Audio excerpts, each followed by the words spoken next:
వేదికను అలంకరించిన పెద్దలకి, పాత్రికేయ మిత్రులకి,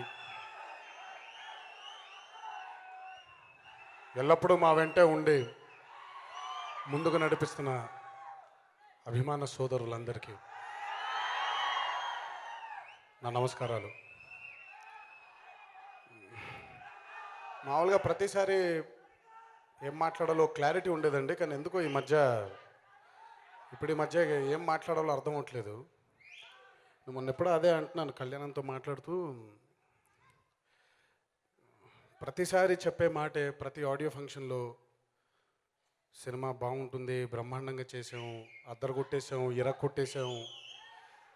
ఎక్కడో అంటే నాకు ఇది నిజంగా ఒక మనిషిగా నాకే ఒప్పుకుందాం ఉంది. గత 2-3 సినిమాల నుంచి మిమ్మల్ని నిరాశపరుస్తున్నాను ఎక్కడో నేను. అంటే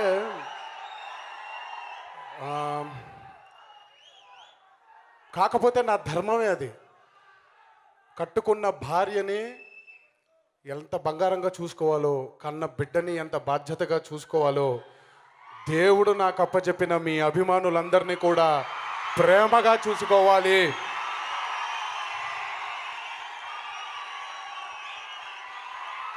ఈరోజు ఈ 2 కాళ్ళ మీద ఈ ప్యాంటు వేసుకున్న, ఈ చొక్కా వేసుకున్న మీ వల్లే, అక్కడున్న మనిషి వల్లే. లేకపోతే ఈ బతుకు లేదు, ఈ జన్మ లేదు, ఈ ప్రేమ లేదు.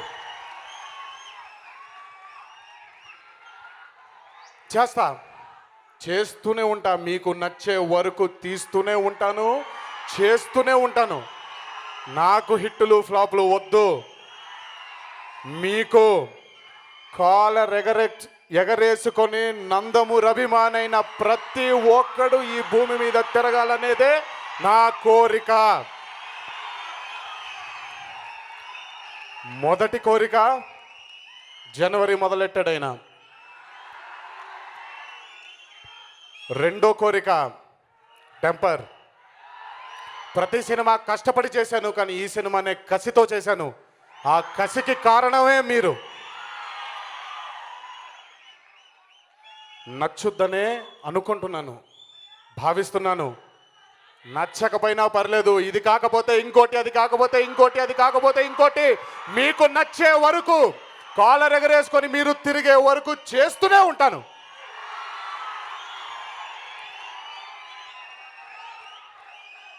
దీని తర్వాత బాబాయ్ లయన్ చెప్పాను ఆ రోజే, రాసి పెట్టుకోండి, 2015 నందమూరి నామ సంవత్సరం.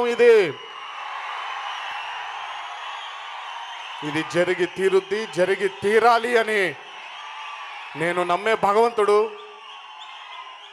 మా తాతగారు, మనందరి దైవం కీర్తిశేషులు నందమూరి తారక రామారావు గారిని మీ అందరి తరఫున కూడా వినమ్రంగా ఆయన్ని అర్థిస్తున్నాను. తాత, ఈ సంవత్సరం నందమూరి నామ సంవత్సరంగా జరగాలంటే మీ ఆశీస్సులు ఎల్లప్పుడూ మాతోనే ఉండాలి, ఉంటుందనే భావిస్తున్నాను. ఈ సినిమాకి పనిచేసిన అందరూ సాంకేతిక నిపుణులందరికీ నా ధన్యవాదాలు. 10 సంవత్సరాల తర్వాత, 11 సంవత్సరాల తర్వాత మళ్ళీ చేస్తున్నాను భయ్యాతో. అప్పుడు ఎలా ఉండిందో ఇప్పుడు అలాగే ఉండింది. కాకపోతే అప్పుడు ఆ రిజల్ట్ వేరు, దీని రిజల్ట్ వేరు. ఈ కథని అందించిన వక్కంతం వంశీకి, అద్భుతంగా నిర్మించిన గణేష్కి, మూడోసారి నాతో చేస్తున్న కాజల్కి, మొదటిసారి రభసకే పని చేయాలి కానీ రాసి పెట్టుంటుందంటారుగా, అది ఈ సినిమా కుదిరింది. అనూప్కి పేర్లు మర్చిపోయి ఉంటే క్షమించండి. ఈ సినిమాకి తోడ్పడిన అందరికీ నా ధన్యవాదాలు, ఆ జన్మాంతం రుణపడి ఉంటాను. మొన్న మధ్యనే మా ఇంట్లో సంఘటన జరిగింది. దయచేసి మీ ఇంట్లో మీ కుటుంబ సభ్యులు మీ మీదే ఆశలు పెట్టుకున్న వాళ్ళు ఎంతోమంది మీ కోసమే వేచి చూస్తూ ఉంటారు. ఈ ఆనందాన్ని కేవలం మీరే కాదు, ఇంటికి జాగ్రత్తగా వెళ్ళి వాళ్ళతో కూడా పంచుకోండి. మాకు జానకిరామన్న ఎంతో, మీ అందరూ కూడా అంతే, తేడా లేదు. ఒక తల్లి కడుపున పుట్టలేదంతే, రక్తం పంచుకొని పుట్టలేదంతే, కానీ జన్మ జన్మల బంధం ఉంది, ఈ గుండె అనుబంధం ఉంది. జాగ్రత్తగా ఇంటికి తిరిగి వెళ్ళండి. మీ ఆశీస్సులు ఎల్లప్పుడూ మా కుటుంబం మీద ఉండాలని మీ అందరినీ కోరుకుంటూ సెలవు తీసుకుంటున్నాను. జై ఎన్టీఆర్.